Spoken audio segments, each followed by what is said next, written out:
ವೀಕ್ಷಕರೇ, ಯಾರಿಗೆಲ್ಲ ಕತ್ತು ಮತ್ತು ಭುಜದ ಭಾಗದ ಮಾಂಸಖಂಡಗಳಲ್ಲಿ ನೋವು ಕಾಣಿಸಿಕೊಳ್ಳುತ್ತೋ ಅಂತವರು ಈ ಸರಳವಾದ ಎಕ್ಸರ್ಸೈಸ್ ಅನ್ನ ದಿನನಿತ್ಯ ಅಭ್ಯಾಸ ಮಾಡೋದ್ರಿಂದ ಕತ್ತಿನ ಭಾಗ ಹಾಗೂ ಭುಜದ ಭಾಗದ ಮಾಂಸಖಂಡಗಳಿಗೆ ಒಳ್ಳೆಯ ಮಸಾಜ್ ಆಗಿ ಹಾಗೆ ಒಳ್ಳೆಯ ವ್ಯಾಯಾಮ ಸಿಗೋದ್ರಿಂದ ಅಲ್ಲಿ ಕಾಣಿಸ್ಕೊಳ್ಳುವಂತ ನೋವನ್ನ ಅತ್ಯಂತ ಸರಳವಾಗಿ ನೀವು ಕಡಿಮೆ ಮಾಡ್ಕೊಳ್ಬಹುದು. ಬನ್ನಿ ಈಗ ಆ ಎಕ್ಸರ್ಸೈಸ್ ಯಾವುದು ಅನ್ನೋದನ್ನ ತಿಳಿದುಕೊಳ್ಳೋಣ. ಈಗ ಮೊದಲನೇ ಎಕ್ಸರ್ಸೈಸ್ ಅನ್ನ ಅಭ್ಯಾಸ ಮಾಡೋಣ. ಮೊದಲನೇ ಎಕ್ಸರ್ಸೈಸ್ ಅನ್ನ ಅಭ್ಯಾಸ ಮಾಡಲು ನಿಮ್ಮ ಯಾವ್ದಾದ್ರು ಒಂದು ರೈಟ್ ಅಥವಾ ಲೆಫ್ಟ್ ಕಾಲನ್ನ ಮುಂದಕ್ಕಿಸಿ ಹಾಗೆ ಎರಡೂ ಕೈಗಳನ್ನ ಈ ರೀತಿಯಾಗಿ ಭುಜದಂತರಕ್ಕೆ ಮೇಲೆತ್ತಬೇಕು. ಅದಾದ ನಂತರ ನಿಧಾನವಾಗಿ ಈ ರೀತಿಯಾಗಿ ಹಿಂದಕ್ಕೆ ತಿರುಗಿಸ್ತಾ ಕಂಟಿನ್ಯೂಸ್ ಆಗಿ 30 ಸೆಕೆಂಡ್ಸ್ ಈ ರೀತಿಯಾಗಿ ನಿಮ್ಮ ಎರಡೂ ಕೈಯನ್ನ ಹಿಮ್ಮುಖವಾಗಿ ತಿರುಗಿಸಿ ಸಂಪೂರ್ಣ ಭುಜದ ಭಾಗ ಹಾಗೂ ನಿಮ್ಮ ಕತ್ತಿನ ಭಾಗದಲ್ಲಿ ಕಾಣಿಸಿಕೊಳ್ಳುವಂತ ನೋವನ್ನ ಈ ಎಲ್ಲ ಎಕ್ಸರ್ಸೈಸ್ ಅನ್ನ ಅಭ್ಯಾಸ ಮಾಡೋದ್ರಿಂದ ನೀವು ಕಡಿಮೆ ಮಾಡ್ಕೊಳ್ಬಹುದು. 30 ಸೆಕೆಂಡ್ಸ್ ಆದ ನಂತರ ಮತ್ತೆ ನಿಧಾನವಾಗಿ ಮುಂದಕ್ಕೆ ಬಂದು ಎರಡೂ ಕೈಯನ್ನ ಭುಜದಂತರಕ್ಕೆ ತೆಗೆದುಕೊಂಡು ಬಂದು ಹಾಗೆ ಕೈಯನ್ನ ಕೆಳಗಡೆ ಇಳಿಸಿ. ಇದು ಮೊದಲನೇ ಎಕ್ಸರ್ಸೈಸ್. ಈಗ ಎರಡನೇ ಎಕ್ಸರ್ಸೈಸ್ ಅನ್ನ ಅಭ್ಯಾಸ ಮಾಡೋಣ. ಎರಡನೇ ಎಕ್ಸರ್ಸೈಸ್ ಅನ್ನ ಅಭ್ಯಾಸ ಮಾಡಲು ಕೂಡ ನಿಮ್ಮ ರೈಟ್ ಅಥವಾ ಲೆಫ್ಟ್ ಕಾಲನ್ನ ಮುಂದಕ್ಕೆ ಇರಿಸಿ. ಅದಾದ ನಂತರ ನಿಮ್ಮ ಎರಡೂ ಹಸ್ತವನ್ನ ಭುಜದ ಮೇಲೆ ಇಟ್ಕೊಳ್ಬೇಕು. ಈಗ ನಿಧಾನವಾಗಿ ಮತ್ತೆ ಹಿಮ್ಮುಖವಾಗಿ ನಿಮ್ಮ ಎರಡೂ ಕೈಯನ್ನ ಈ ರೀತಿಯಾಗಿ ತಿರುಗಿಸಿ. ಈ ರೀತಿ ಮಾಡೋದ್ರಿಂದ ನಿಮ್ಮ ಸಂಪೂರ್ಣ ನೆಕ್ ಮತ್ತು ಶೋಲ್ಡರ್ಗೆ ಉತ್ತಮವಾದ ಮಸಾಜ್ ಆಗತ್ತೆ. ಇದರಿಂದ ನಿಮ್ಮ ಕುತ್ತಿಗೆ ಭಾಗ ಹಾಗೂ ಭುಜದಲ್ಲಿ ಕಾಣಿಸಿಕೊಳ್ಳುವಂತ ನೋವನ್ನ ಕಡಿಮೆ ಮಾಡ್ಕೊಳ್ಬಹುದು. ಈ ಎಕ್ಸರ್ಸೈಸ್ ಕೂಡ 30 ಸೆಕೆಂಡ್ಸ್ ಆಗಿ ಅಭ್ಯಾಸ ಮಾಡಿ. 30 ಸೆಕೆಂಡ್ಸ್ ಆದ ನಂತರ ಮತ್ತೆ ನಿಧಾನವಾಗಿ ಮಧ್ಯಕ್ಕೆ ಬಂದು ಹಾಗೆ ಎರಡು ಕೈಯನ್ನ ಕೆಳಗಡೆ ಇಳಿಸ್ತಾ ರಿಲ್ಯಾಕ್ಸ್ ಮಾಡಿ. ಈಗ ಇನ್ನೊಂದು ಎಕ್ಸರ್ಸೈಸ್ ಅನ್ನ ಅಭ್ಯಾಸ ಮಾಡೋಣ. ಎರಡು ಕೈಯನ್ನ ಈ ರೀತಿಯಾಗಿ ಭುಜದ ಅಂತರಕ್ಕೆ ಮುಂದಕ್ಕೆ ಚಾಚಬೇಕು.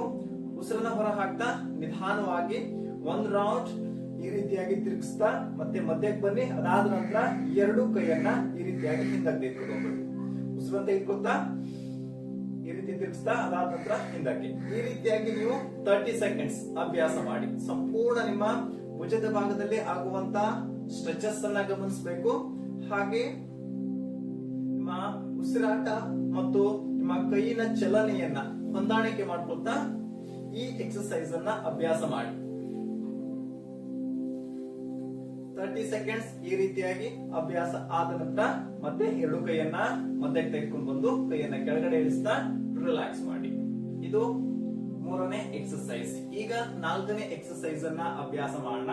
ಎರಡು ಕೈಯನ್ನ ಮತ್ತೆ ಮುಂದಕ್ಕೆ ಚಾಚಬೇಕು.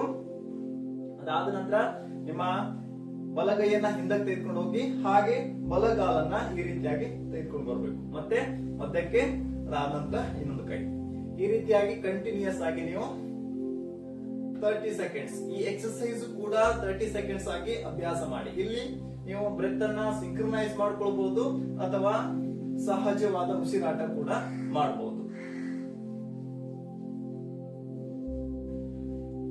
30 ಸೆಕೆಂಡ್ಸ್ ಆದ ನಂತರ ಮತ್ತೆ ನಿಧಾನವಾಗಿ ಮಧ್ಯಕ್ಕೆ ಬಂದು ಕೈಯನ್ನ ಕೆಳಗಡೆ ಇಳಿಸ್ತಾ ರಿಲ್ಯಾಕ್ಸ್ ಮಾಡಿ. ಈಗ ಕೊನೆಯ ಎಕ್ಸರ್ಸೈಸ್ ಅನ್ನ ಅಭ್ಯಾಸ ಮಾಡೋಣ. ಮತ್ತೆ ಎರಡು ಹಸ್ತವನ್ನ ನಿಮ್ಮ ಭುಜದ ಮೇಲೆ ಇಟ್ಕೊಳ್ಬೇಕು. ಎರಡು ಎಲ್ಬೋವನ್ನ ಆದಷ್ಟು ಹತ್ರ ತೆಗೆದುಕೊಂಡು ಬನ್ನಿ. ಈಗ ಉಸಿರನ್ನ ತೆಗೆದುಕೊಳ್ತಾ ಹಾಗೆ ರೊಟೇಟ್ ಮಾಡಿ. ಈ ಎಕ್ಸರ್ಸೈಸ್ ಕೂಡ ನೀವು 30 ಸೆಕೆಂಡ್ಸ್ ಆಗಿ ಅಭ್ಯಾಸ ಮಾಡಿ. 30 ಸೆಕೆಂಡ್ಸ್ ಆದ ನಂತರ ಮತ್ತೆ ನಿಧಾನವಾಗಿ ಎರಡು ಎಲ್ಬೋವನ್ನ ಮಧ್ಯಕ್ಕೆ ತೆಗೆದುಕೊಂಡು ಬಂದು ಕೈಯನ್ನ ನೇರ ಮಾಡಿ ಹಾಗೆ ಕೈಯನ್ನ ಕೆಳಗಡೆ ಇಳಿಸ್ತಾ ಸ್ವಲ್ಪ ಹೊತ್ತು ವಿಶ್ರಾಂತಿಯನ್ನ ತೆಗೆದುಕೊಳ್ಳಿ. ವಿಶ್ರಾಂತಿಯನ್ನ ತೆಗೆದುಕೊಳ್ಳುವಾಗ ನಿಮ್ಮ ಕತ್ತಿನ ಭಾಗ ಹಾಗೂ ಭುಜದ ಭಾಗದಲ್ಲಿ ಆಗುವಂತ ಮತ್ತೆ ಆಗಿರುವಂತ ಸೆಳೆತ ಹಾಗೂ ನೋವನ್ನ ಗಮನಿಸ್ತಾ ಅದನ್ನ ವಿಶ್ರಾಂತಿಗೊಳಿಸ್ತಾ ಸ್ವಲ್ಪ ಹೊತ್ತು ವಿಶ್ರಾಂತಿಯನ್ನ ತೆಗೆದುಕೊಳ್ಳಿ.